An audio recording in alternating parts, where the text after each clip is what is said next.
buenas tardes.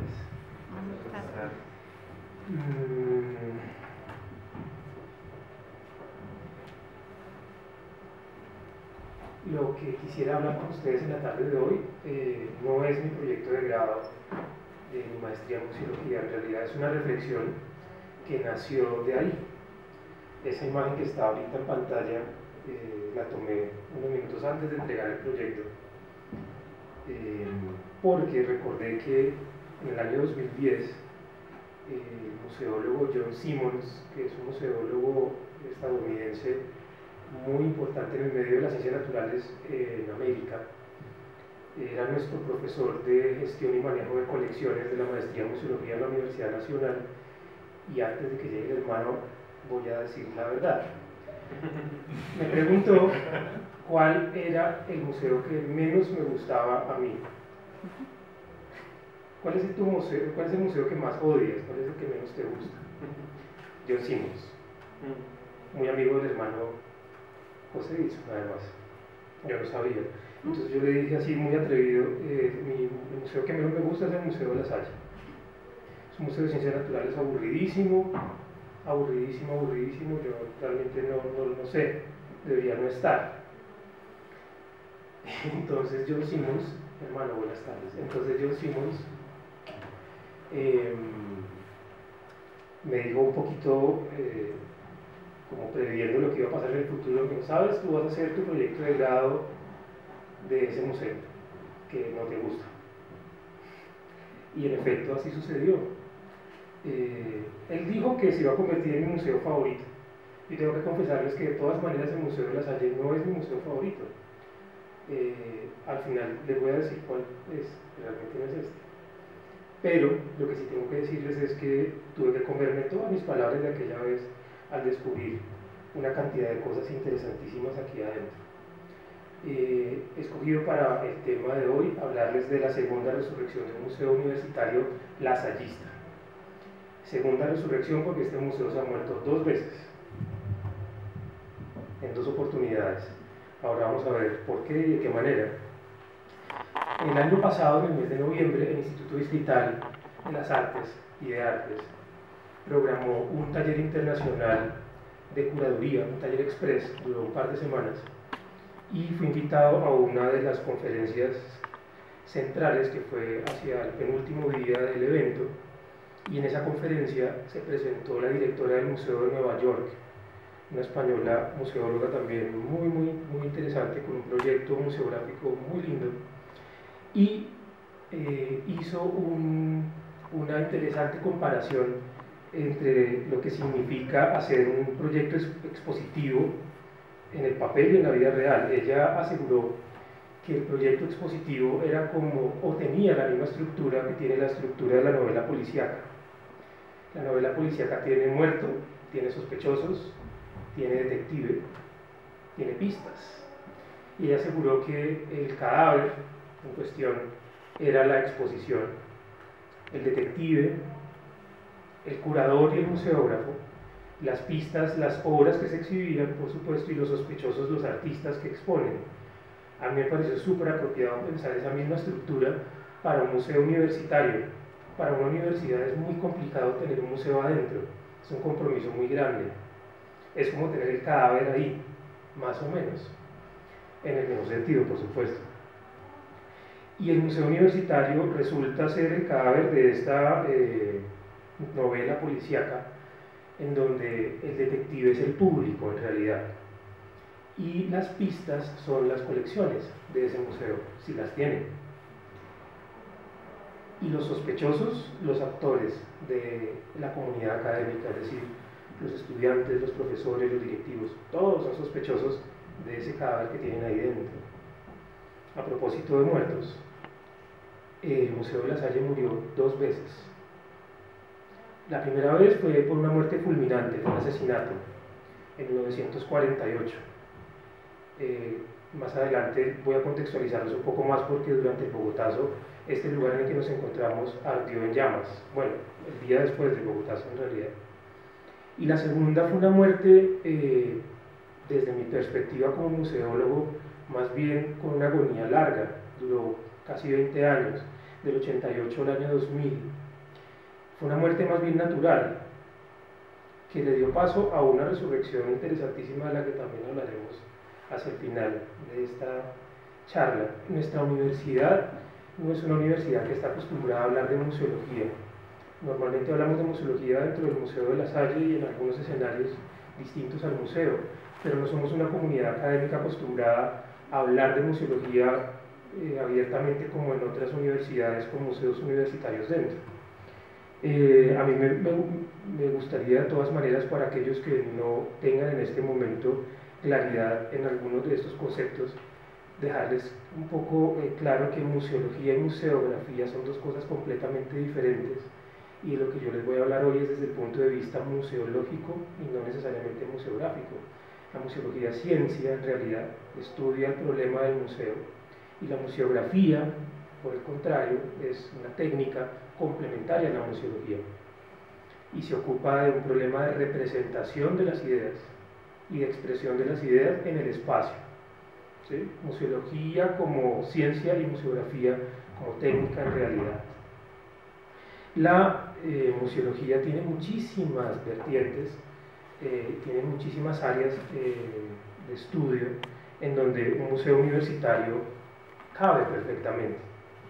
Si empezamos a hablar desde que se habla de museología en el mundo de las artes, la cultura y de las ciencias, vamos a encontrar muchísimas diferencias y muchísimas etapas en momentos en donde se habla de museología tradicional, o de museología nueva, o nueva museología, o de museología crítica, de ecomuseología o sociomuseología.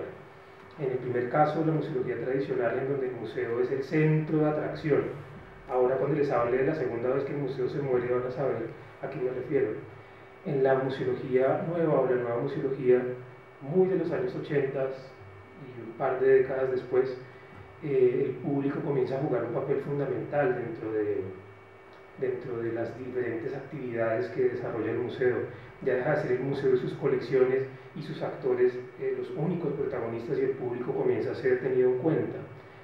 La museología crítica, que es muy de finales de los 90 y principios de la primera década del 2000, enfrenta al museo a unas reflexiones completamente diferentes, porque lo pone frente a temas como la política, lo pone frente a problemas como la realidad social del contexto en donde se encuentra, y lo pone a jugar un papel dentro de la sociedad.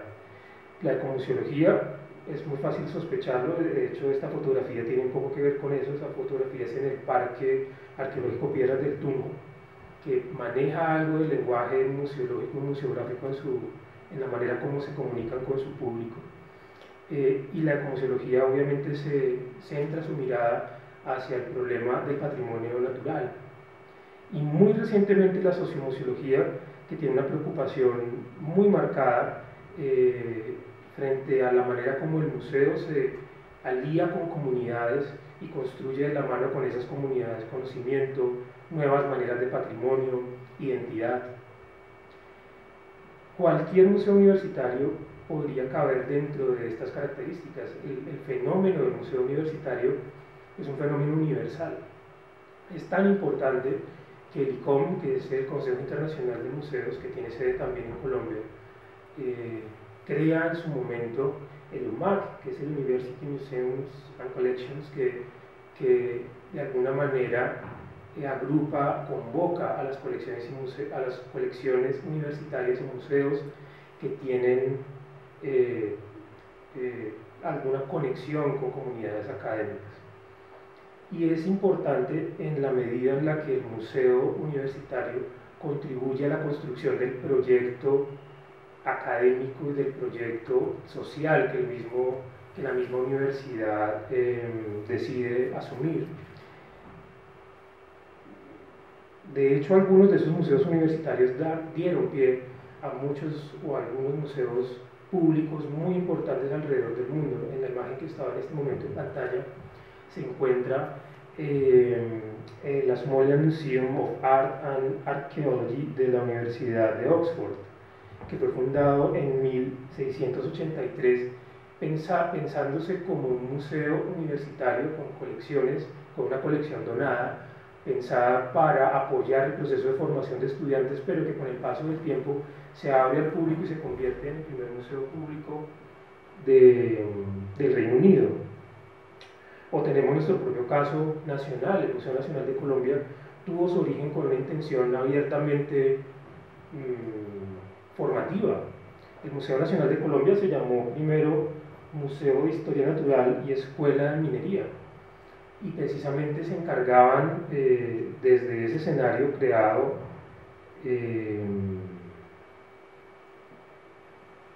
hacia comienzos del siglo XIX, estamos hablando de 1823, de formar en las diferentes tareas relacionadas con el mundo de la geología y de la explotación de minerales y de recursos naturales. Recordemos que en esa época era muy factible medir el nivel de desarrollo de un país a partir de la manera como explotaba sus recursos naturales, y era una preocupación del Estado, era una preocupación política también, que dio pie al museo que es hoy llamado Museo de los Colombianos, y que nos representa en buena medida desde el punto de vista histórico, porque se trata de un museo de historia. Algunos museos universitarios en la actualidad utilizan el lenguaje derivado del lenguaje museográfico, del que se ocupa de la representación en el espacio. Esta imagen que está acá no es una imagen de un museo universitario, en realidad es una de las salas de la renovación de la exposición permanente del Museo de Arte del Banco de la República. Esta es la sala del Jardín Florido.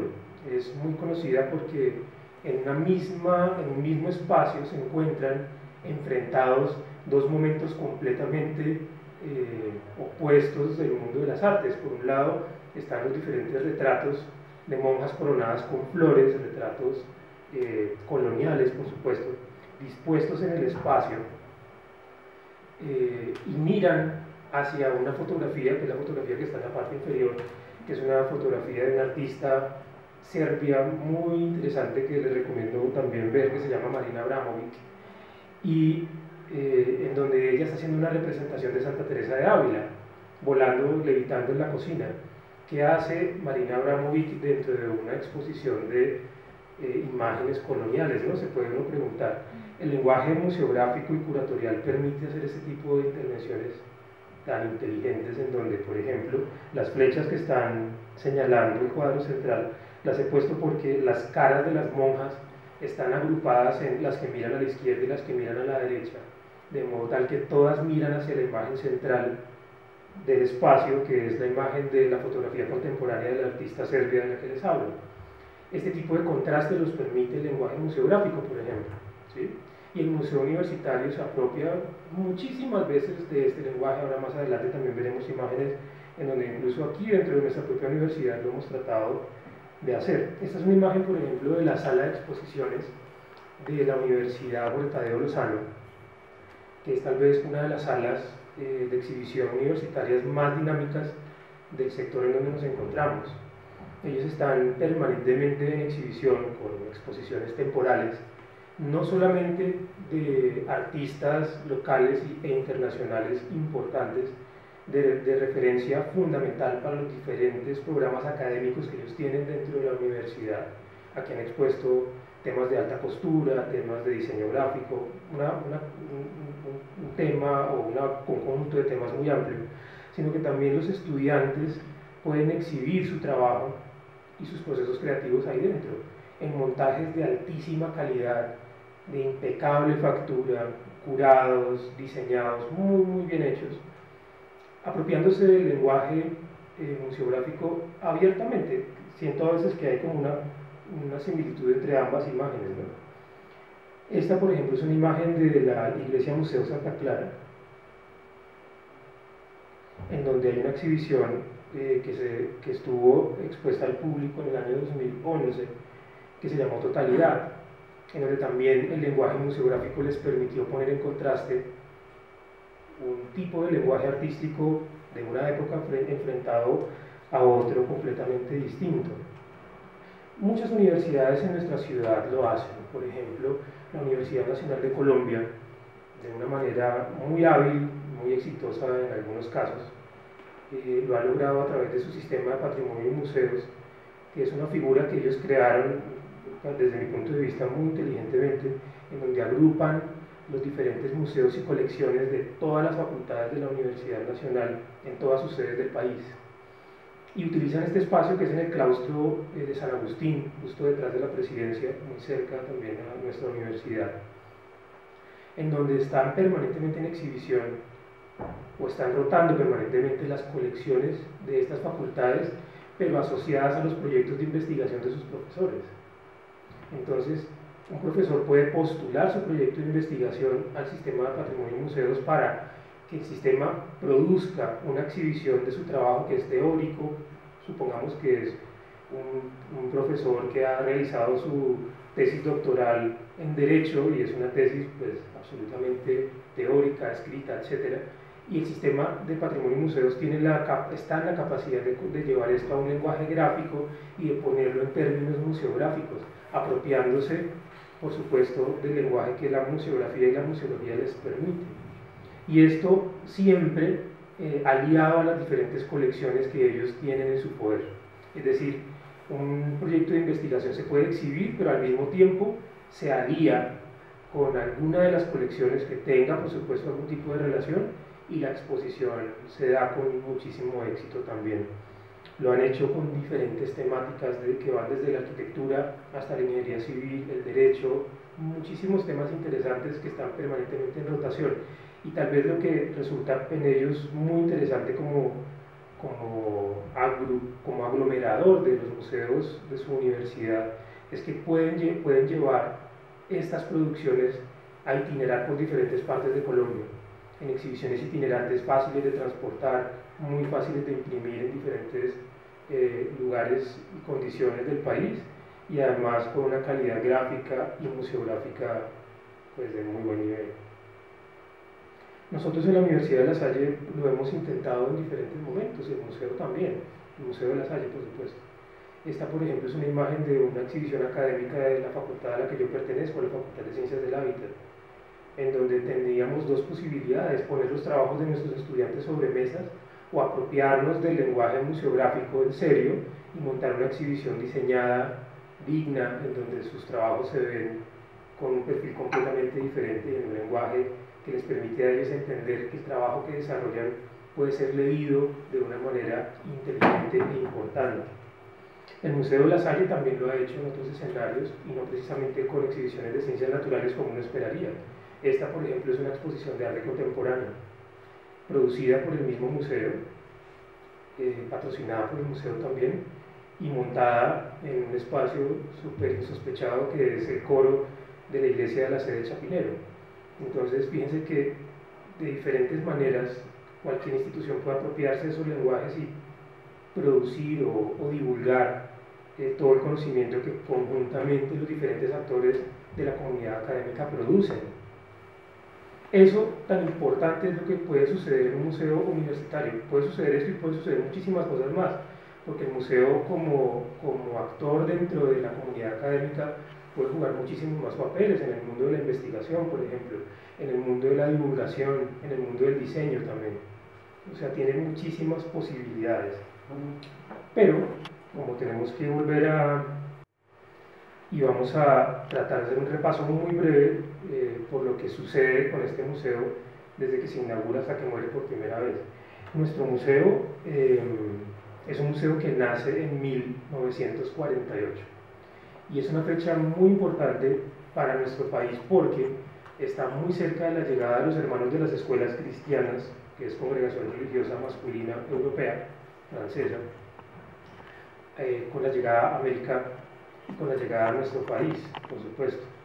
Con ellos llegan muchísimas influencias que contribuyen a la construcción de la manera como se enseña o como se les enseña a las personas en nuestro país, en nuestro territorio. Con los hermanos de La Salle a Colombia llegan muchísimas transformaciones desde el punto de vista pedagógico, por ejemplo. El 10 de abril de 1948, cuando ya hay todo un proyecto educativo armado aquí en Bogotá, por primera vez sucede que a través del trabajo con estudiantes, un grupo de hermanos, con sus estudiantes por supuesto, tienen la oportunidad de comenzar a construir una colección. Y esa colección,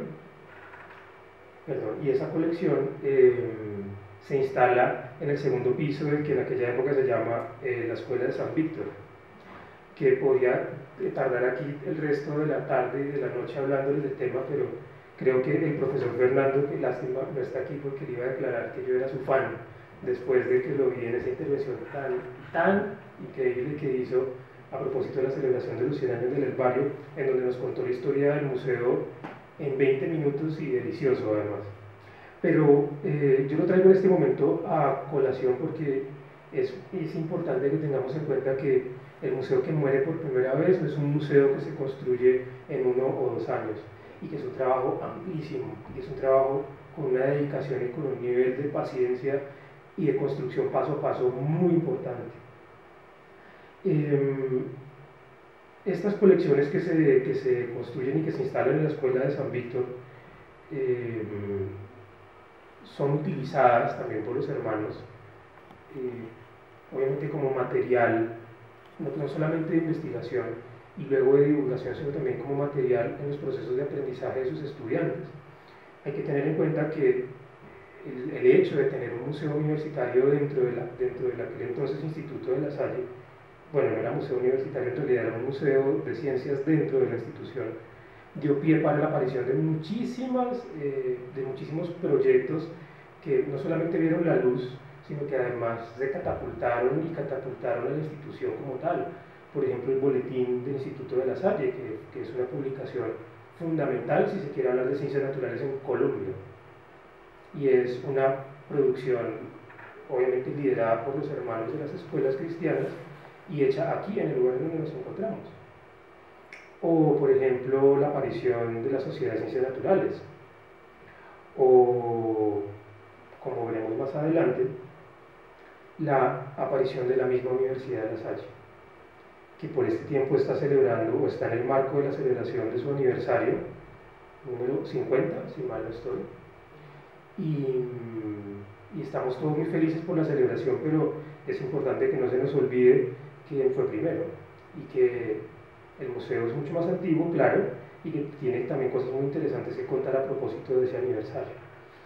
Todo este trabajo que llevó a los hermanos a la construcción de este primer museo de La Salle, que llegó a tener, y es una cifra que me sorprende mucho cada vez que yo la veo, que llegó a tener más de 50.000 piezas en menos de 4 años.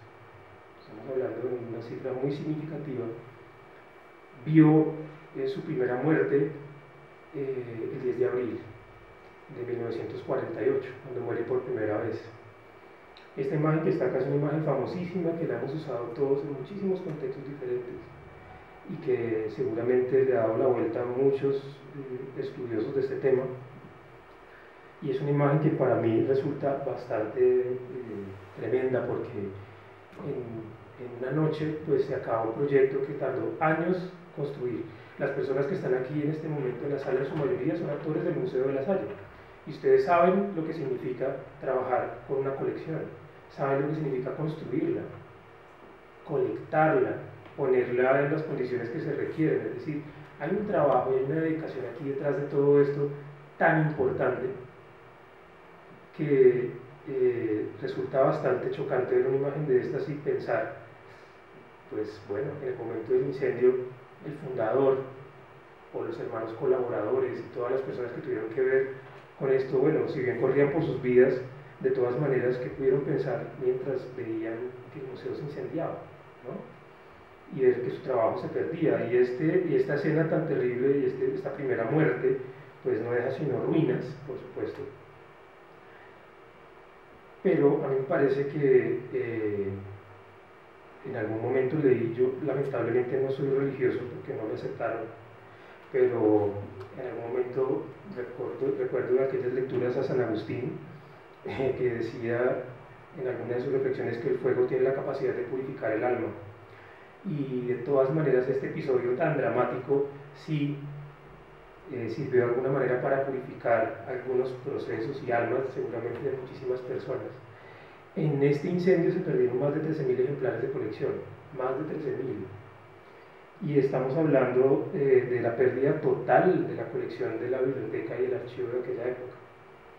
Y cuando digo que renueva el alma o el espíritu de las personas es porque cuando uno revisa con mucho cuidado este momento de la historia del museo, detecta esta imagen, por ejemplo, es una imagen muy renovadora del espíritu, porque es la manera como se imaginan que va a quedar después la edificación tras los hechos del incendio. Pero cuando uno ve o estudia este momento de la historia, puede también pensar que de alguna manera esta situación despertó la solidaridad de otras instituciones museales. O sea, el museo no es una entidad ni muerta ni fría, siente, y siente solidaridad por el compañero, ¿no? por el museo por el museo amigo. El Museo de la Salle resucita en un proceso muy largo, es decir, el incendio, y posterior al incendio, perdón, después del 48 le tomó un par de décadas más, porque el museo se vuelve a abrir hasta 1972, pero se vuelve a abrir gracias al tesón de un nuevo hermano que aparece en la historia. Yo sé que hasta el momento yo no he dicho nombres de ninguno de esos hermanos y creo que no los voy a mencionar hoy, porque creo que aquí la historia está centrada no en las personas que fueron protagonistas de la telenovela tan terrible que estamos viendo, sino estoy hablándoles hoy con la mirada también de los otros actores, que para el 2014 son ustedes los que están por aquí adelante. Y en aquella época eran otras personas, otros estudiantes, otros hermanos.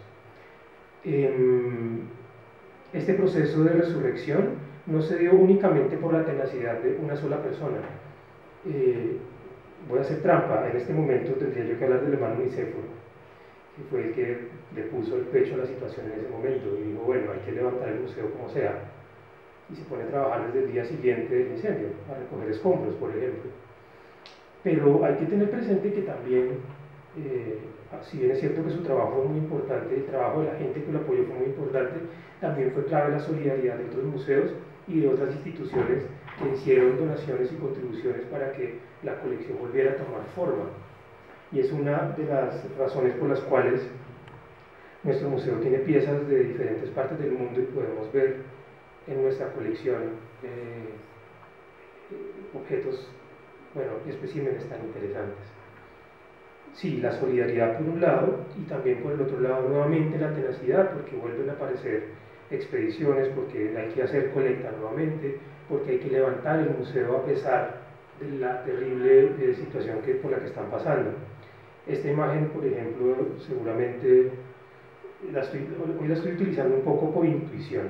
Yo esta imagen me la encontré hace 8 días a propósito del curso que el Museo de la Salle está impartiendo para los funcionarios de la universidad. Y esta caja me la encontré con sorpresa porque tan pronto la vi supuse, no sé si el hermano que está por acá no lo veo, me podrá decir si sí o si no, pero pensé inmediatamente que pudo ser alguna de las cajas que llegaron con algunos de esos objetos de donación. El hermano está acá, yo no lo logro ver. El hermano José de Vils. ¿Estoy en lo cierto? Evidentemente, sí, señor. Ah, ok, o sea que sí, muy bien, sí, funcionó la intuición. Entonces, claro, museos de diferentes partes del mundo, colecciones de diferentes partes del mundo, pensemos entonces en la riqueza de esta colección en este momento. Estamos hablando de una especie de síntesis de museos de ciencias de diferentes partes del globo puestos aquí en el Museo de la Salle y muchos de nuestros estudiantes no lo saben. Entonces, es un fenómeno propio del museo universitario que también les hablaré en un momento.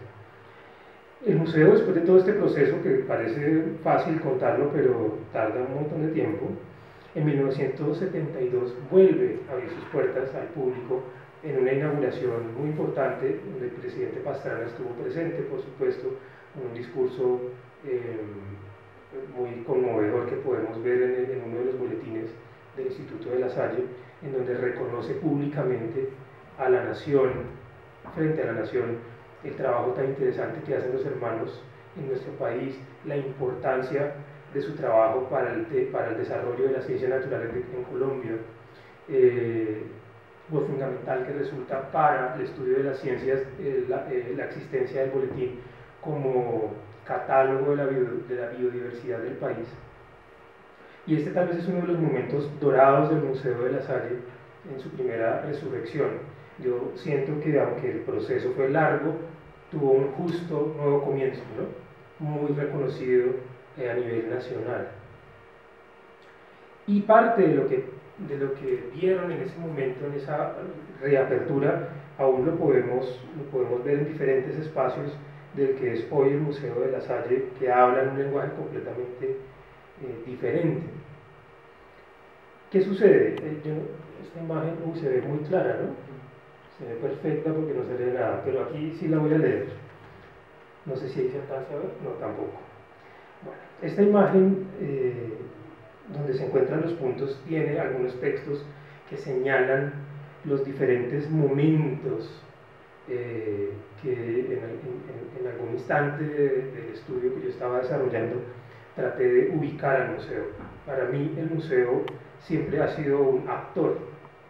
Al principio dije que era el muerto, bueno, en este momento para mí fue un actor. Y ese actor juega un papel protagónico o no dentro de la institución. Pero eso ha variado desde su aparición y durante su paso por el tiempo. El Museo de la Salle nació como un actor secundario, abiertamente se puede decir. El Museo de la Salle nació como un ejercicio complementario al proceso de formación de los estudiantes. Pero esto fue tomando un cuerpo y una forma y un nivel de importancia que con el paso del tiempo, cuando mucho antes del Bogotazo de la colección, logró convertirse en una de las colecciones más importantes de América Latina. Ya estamos hablando que a la institución a la que pertenece el museo le importa mucho su actor, y en ese momento ese actor es fundamental, es demostrar, es trascendental, y las acciones que realiza tienen repercusiones muy importantes para la comunidad académica. Tras el Bogotazo, pues obviamente va a sufrir un decaimiento, pero vuelve a convertirse en un actor protagónico en el 72, cuando se reinaugura. Aquí, en este momento, hay que tener claro que en los 60 aparece la Universidad de La Salle. Y si uno se pone también a revisar bien cuál es la naturaleza de la comunidad de los hermanos lasallistas, pues uno debe tener presente que su prioridad es la formación, la prioridad número uno. Claro, hay científicos dentro de la comunidad, hay artistas dentro de la comunidad, hay filósofos dentro de la comunidad, claramente, pero la vocación aquí central, número uno, está enfocada en la formación al muchacho, ¿no? En la formación de esa persona que un día va a ser adulta y que tiene un compromiso muy importante con la sociedad. Entonces, aunque aparece en los 60s el museo, en los 70s, perdón, la universidad, en los 70s cuando el museo está en su máximo momento, la universidad comienza a ganar espacio como institución. Y obviamente para la comunidad de hermanos es mucho más interesante enfocar toda su atención hacia ese proyecto, hacia ese nuevo escenario para la formación de colombianos.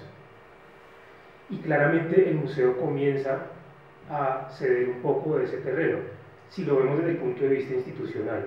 Si lo vemos desde el punto de vista museológico, hay que tener presente, cuando yo les hablaba de las diferentes categorías que podíamos encontrar en museología, antes, o sea, para la época en la que el museo se reinaugura en el 72, todavía está vigente el concepto que hoy conocemos como museología tradicional, en donde el museo es el centro de atracción para el mismo, en donde las colecciones, el director, los curadores, los actores del museo interno son los que giran pues alrededor de la mirada de la misma institución, como un museo que se mira a sí mismo todo el tiempo. En ese momento a nivel mundial era vigente esa mirada, y el museo obviamente estaba acorde con lo que estaba sucediendo en diferentes partes del mundo, porque apenas hasta principios de los años 80 en Francia se comienza a hablar de la nueva museología, cuando la mirada deja de estar únicamente puesta en el museo y pasa el público a formar parte fundamental de estas dinámicas en las que él se encuentra.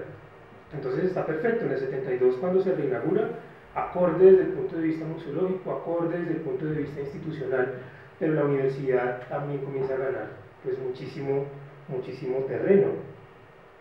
Y al ganar todo ese terreno y y al centrar la universidad su atención hacia ese proyecto, el museo con el paso de los años, y ya empiezo yo a meter un poco como a principios de los años 80, obviamente hay un desgaste, ¿no? Obviamente hay un trabajo detrás que no se ve, que no es reconocido por la institución y que en cierto modo tiene que causarle a todos sus actores pues algún tipo de nivel de frustración. Es decir, cuando uno estudia un museo como este o un museo universitario, también hay que verlo desde el punto de vista de lo que sienten las personas que trabajan dentro. Y hay otro fenómeno que también es importante tener en cuenta. El hermano que funda el museo es francés, el hermano que lo precede también es francés, y tienen una formación y pues obviamente un rigor disciplinar completamente diferente a los que se pudieron formar acá, si ellos mismos hayan sido formados por hermanos de las escuelas cristianas. Pero también es cierto que estos hermanos estaban dedicados exclusivamente a trabajar para el museo, y eso es algo que recuerdo mucho porque lo hablé en algún momento con el hermano José Dixon en una entrevista que tuvimos a propósito del desarrollo de mi trabajo de grado, y era que, bueno, eran hermanos que se levantaban en la mañana y se acostaban por la noche hablando en museo, pensando en museo, dibujando en museo, trabajando en museo todo el tiempo. Y pues obviamente con una persona liderando permanentemente, con ese nivel de rigor, pues eran otras épocas, ¿no? y otras maneras de entender el mundo de las ciencias naturales, y por eso esos museos, o ese museo en su momento logró crecer de la manera como creció. Sin embargo, después de la década de los 80 hay nuevamente un cambio en la administración del museo que mantiene, digamos, que el nivel en el que se encuentra en el 72 por un largo periodo de tiempo, pero el museo sigue manteniendo la proyección de sus servicios y de sus procesos académicos y de investigación siempre hacia el interior, siempre hacia el interior. Cuando ya después de los 80 en diferentes museos de Europa, ya de Estados Unidos, la mirada está completamente abierta hacia la integración del público en ese proceso. No el público simplemente como un visitante, sino como un coautor de lo que está sucediendo adentro. En ese orden de ideas, y al museo poner su mirada también hacia el público externo, especialmente el público académico externo, pues la comunidad académica universitaria de la Universidad de La Salle, que ya estaba creciendo, pues comienza también a separarse y a dilatarse un poco de los procesos del museo, y hay un punto en el que el director de ese momento pues declara una cantidad de situaciones y de inconformidades frente a la manera como el museo se relaciona institucionalmente con la universidad, conflictos, dependencias administrativas, el solo hecho de pertenecer, de no ser un museo autónomo, sino de pertenecer a la estructura organizacional de la universidad, hasta el punto de ser simplemente un agente dentro de un organigrama mucho más complejo, que es un fenómeno que sucede en todos los museos universitarios de nuestro país y de América Latina. No, pues obviamente no lo estoy inventando yo en este momento. Podría citar, por ejemplo, a Fernando de Melo, que es un museólogo brasileño especialista en museos universitarios. El museo universitario de América Latina es la dependencia administrativa. Son museos que no tienen libertad dentro de la estructura organizacional de las universidades. María Cristina Moreno, que ha sido la directora del Centro de Museos de la Universidad de Caldas, por ejemplo, también lo tiene clarísimo en varias de sus publicaciones. El Museo Universitario en Colombia depende de lo que sucede a nivel administrativo dentro de la estructura de la universidad, depende de alguna facultad o depende de algún programa específico, pero por lo general no son museos completamente autónomos. Que si uno mira, también hay otras experiencias súper exitosas de museos universitarios que sí lo son. Si uno revisa, por ejemplo, el MUA, que es el Museo Universitario de la Universidad de Antioquia, un museo universitario exitosísimo, muy independiente, con sus propios presupuestos, con sus propios programas, financia sus exhibiciones temporales, con colecciones permanentes. Bueno, es decir, el escenario museológico para el museo universitario pues es muy complicado si depende de tantos actores al interior de una universidad. Y eso es lo que desde el 88 comienza a alimentar esa agonía del Museo de la Salle que lo lleva a esa segunda muerte que no está escrito en ninguna parte, sino es un ejercicio absolutamente de deducción al revisar obviamente la historia con mucho cuidado, la historia de nuestro museo. Ciertamente,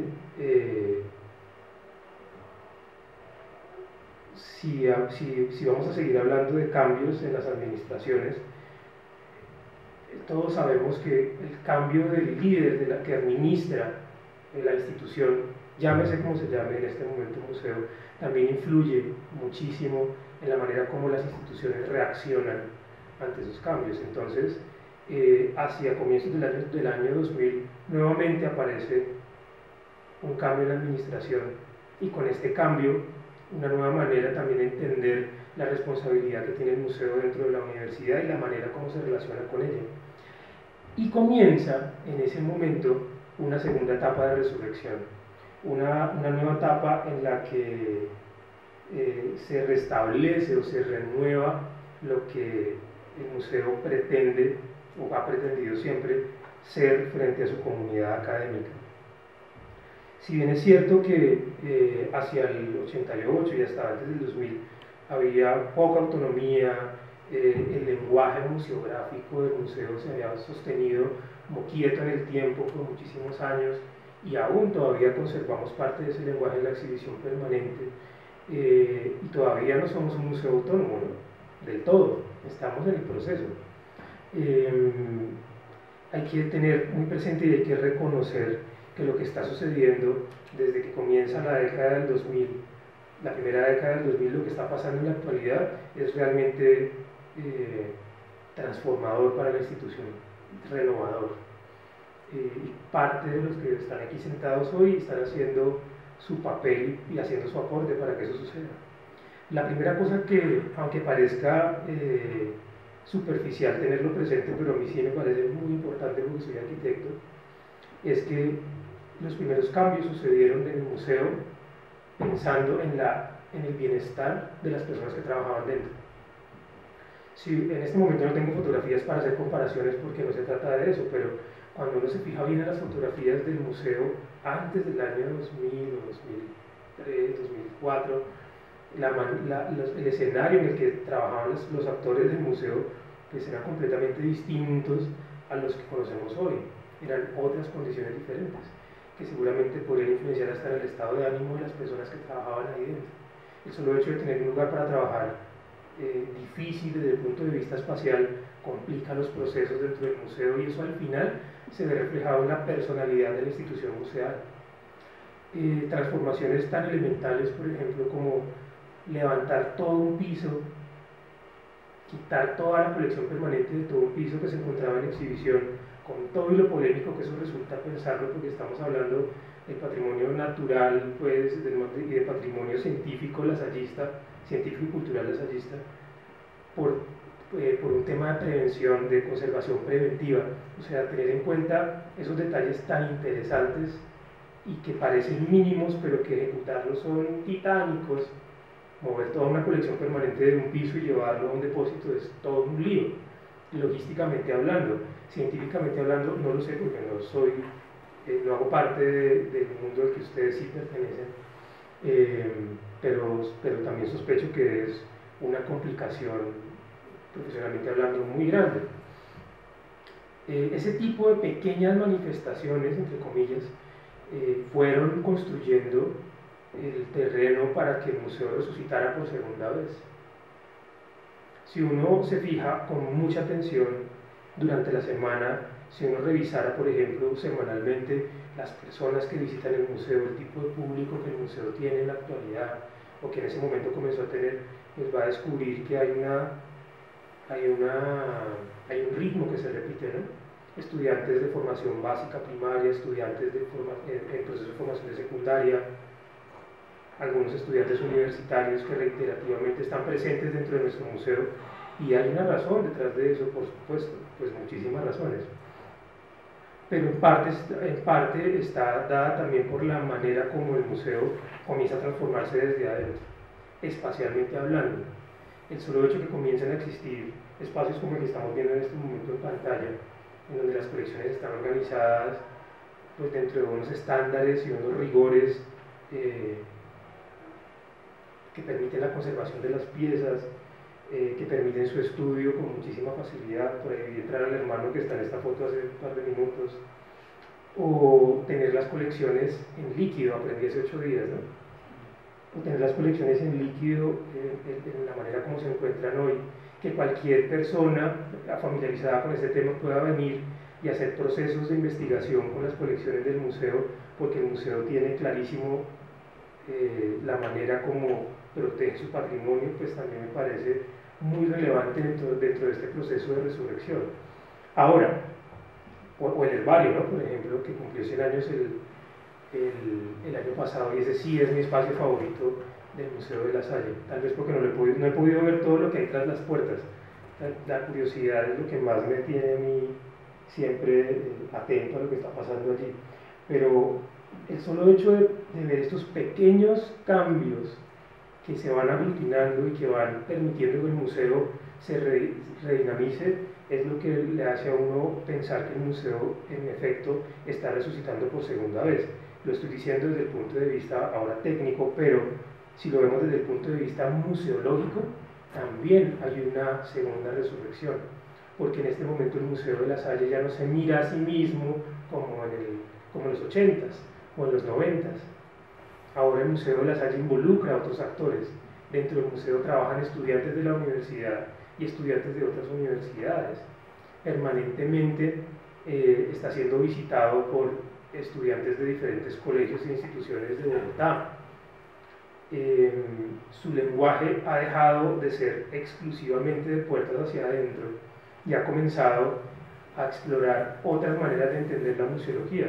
Ni siquiera desde lo que en algún momento les mostré podemos llamar nueva museología, porque también es un concepto que estaba ya bastante atrás. Ya hoy en día el museo se preocupa por sus acciones desde el punto de vista de la ecomuseología o de la sociomuseología, como les mostraré hacia el final de esta presentación. Estas transformaciones de las que yo les estoy hablando son las que han contribuido a que el museo hoy sea leído de una manera distinta también por la comunidad a través, por ejemplo, de los medios de comunicación. Hoy el Museo de la Salle, hoy en día, no es extraño encontrarse con una publicación periodística acerca del Museo de la Salle, porque realmente es un escenario que permite ese tipo de manifestaciones. Que el Museo de la Salle tenga, que también parece a mí una cosa magnífica, que tenga un laboratorio con características como las que tiene el día de hoy, parece extraordinario que tengan escenarios para trabajar así, o que el museo cuente con un laboratorio de museografía, que esto dentro de la Universidad de La Salle es rarísimo porque no es el lenguaje que nos caracteriza por excelencia, son otro tipo de lenguajes. Esto, por ejemplo, es notablemente transformado y parte de esa nueva resurrección. Desde el punto de vista institucional, el museo también, obviamente, ha volcado su mirada al exterior. Se relaciona de forma interinstitucional con muchísimos otros actores. Por mencionar solamente algunos, el hecho de pertenecer al Consejo Internacional de Museos, por ejemplo, es también una estrategia institucionalmente hablando fundamental dentro de este proceso de resurrección del Museo de la Salle. Que el museo pertenezca al programa de fortalecimiento de museos, que el Museo de la Salle tenga un espacio dentro de la mesa cultural de museos. Todos esos escenarios donde el museo comienza a aparecer hacen que el museo esté nuevamente en boca de las personas y de los actores que hablan hoy en este lenguaje museológico también. Que asista a eventos internacionales pues, fundamentales para el estudio del desarrollo sostenible, como es el caso de la Conferencia de las Naciones Unidas sobre el Desarrollo Sostenible, que fue en Brasil el año pasado y que el museo estuvo presente. Todo ese tipo de gestos aunados son los que han permitido que el museo tenga una lectura completamente distinta. A mí me pareció muy emocionante, por ejemplo, cuando en este mismo lugar El año pasado estábamos en la celebración de los 100 años del herbario. Me pareció muy emocionante ver en este espacio a las dignidades más altas de la administración de esta universidad. Estoy hablando de rector, de vicerrectores, de invitados especiales, por supuesto, de decanos, de estudiantes interesados en el museo. Volverlos a ver aquí en torno al museo nuevamente, me parecía que si en algún momento alguno de ellos no ha reconocido al museo como un actor independiente y adulto dentro de la institución, el hecho de haber estado aquí ya hace que hayan aceptado, porque es que están en ese momento reconociendo la relevancia de la institución museal como institución dentro de la institución grandota que es la universidad. Ese, por ejemplo, también es un gesto que sin lugar a dudas da cuenta de esta nueva resurrección. El hecho que el museo se integre a actividades de otras instituciones cercanas a la comunidad a la que pertenece, como esas actividades que estoy referenciando en este momento en pantalla, la bicicletada cultural que fue, si mal no estoy, el año pasado, esto es 2013, ¿no?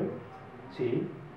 O la Feria de Museos de la Candelaria, donde el museo también ha tenido participación, o la siempre para mí será magnífica noche del museo, que también es una actividad muy ingeniosa y muy vivificante para el museo como institución, porque estamos hablando de un museo de ciencias que maneja un tema duro de divulgar, y que con actividades y estrategias como estas finalmente permite que las diferentes comunidades que están a nuestro alrededor, no solamente la Candelaria, sino pues hablando en términos más amplios del resto de la ciudad, puedan participar y puedan disfrutar también con nosotros de este tesoro y de este patrimonio cultural y científico lasallista.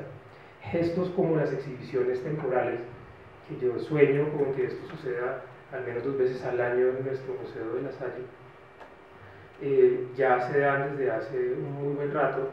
Esta, por ejemplo, sí fue una de las, para mí también, muy exitosas, de fotografía, que se llamó Zoom Natural y que estuvo en exhibición en nuestra sede, y si estoy en lo correcto también itineró por las otras sedes. Entonces, maneras también y estrategias para conectar las diferentes sedes de nuestra universidad con esta, con el museo. Escuche, señor, el Museo de La Salle existe, venga, conózcanos, participe con nosotros. Ese tipo de actividades generan una cantidad de conexiones interesantísimas para la institución. Y por supuesto, mi favorita, tal vez porque se trata de arte contemporáneo, fue esta exposición que se llamó Relicarios, que ya les mostré una imagen al principio, y que fue también acertadísima. Se sale del Museo de La Salle, reafirma la idea de que el museo no es el edificio como tal, sino es la institución que tiene la capacidad de reproducirse y salir de sus 4 paredes o de sus 4 pisos. Esta, por ejemplo, es una prueba de ello.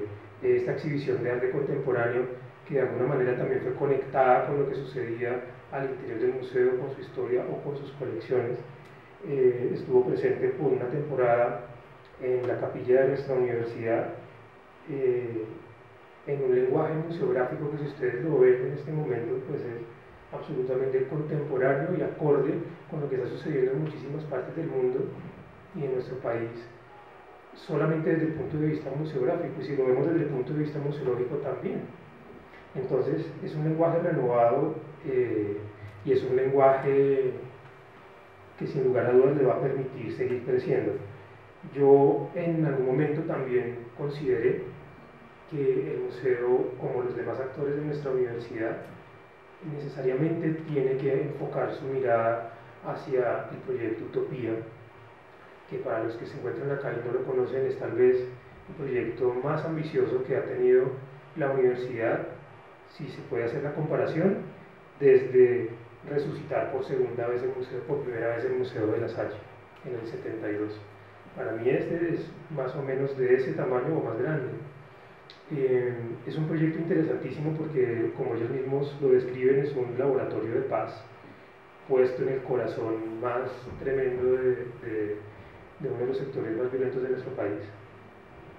y yo consideraría que desde el punto de vista museológico, el Museo de la Salle, a propósito de la sociomuseología y el interés que tiene la sociomuseología de construir identidad y nuevas maneras de entender el patrimonio con las comunidades, allí el Museo de la Salle tiene una gran tarea por desarrollar y una manera de reafirmarse nuevamente y seguir creciendo hasta convertirse nuevamente en el actor protagónico que nunca ha dejado de ser para muchos de nosotros. Cuando John Simmons me hizo esa pregunta que les conté al principio, ya para finalizar, que cuál era mi museo favorito, él me dijo que el Museo de la Salle se iba a convertir en mi museo favorito. Hoy les tengo que decir, lamentablemente, no es mi museo favorito, por supuesto que no voy a mentir. Mi museo favorito es un museo de arte contemporáneo, en realidad, pero sí es mi museo de ciencias favorito, el Museo de la Salle, de todas maneras. Porque he tenido la oportunidad de conocer varios y espero tener la posibilidad de conocer muchos más. Cuando John Simmons me hizo esa pregunta en el 2010, yo sufría de una enfermedad que sufren las personas cuando entran a hacer su posgrado, que se llama arrogancia intelectual. Y uno se cura de eso cuando escribe la tesis. Se cura, para siempre. Total. Y aunque no sea mi museo favorito y aunque sea mi museo de ciencias favorito, yo sí tengo que decirles que es importantísimo tener presente que la calidad del museo no se podría medir únicamente por la manera como se comunica con su público o con la manera como hábilmente expresa sus proyectos al público a través de su lenguaje museográfico, sino que también hay que tomar muy en cuenta dentro de su contexto histórico los grandes esfuerzos que se tuvieron que hacer para consolidar lo que uno ve en ese momento, porque uno hoy sí se para y ve las colecciones, se para y ve el museo en el estado en el que se encuentra. Para algunas personas puede parecer anticuado el montaje y para otros puede parecer que está muy bien, pero el punto no es ese, el punto realmente es que detrás de eso hay muchísima gente, ni siquiera ustedes los que están aquí sentados, ustedes por supuesto y muchas otras personas más, muchísimas detrás de esto, detrás de este proyecto que es mucho más grande de lo que uno se imagina. A mí todavía me sorprende que cada vez que voy al museo me encuentro con algo que antes no había visto y seguramente tengo todavía muchísimo más por ver. Por eso es mi museo de ciencias naturales favorito en realidad. Muchísimas gracias por su tiempo y por haber venido. Los veo en Twitter, @RomanFlores. Muchas gracias.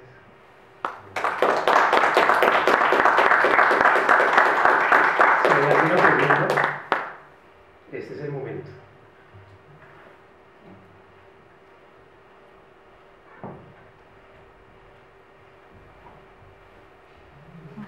Muy bien, muchísimas gracias por venir. ¿Tú vas a decir algo o...? No, sí, gracias.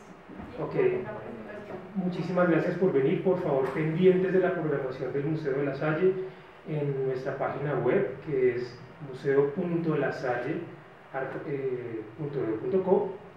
Está el Museo de la Salle en Facebook, también para los que no lo están siguiendo, síganlo, Museo de la Salle en Facebook. Y estén pendientes de las programaciones, estén pendientes de los miércoles del museo, no se pierdan una noche en el museo porque la van a pasar delicioso y van a aprender muchísimo y espero poderlos ver en otra oportunidad. Gracias.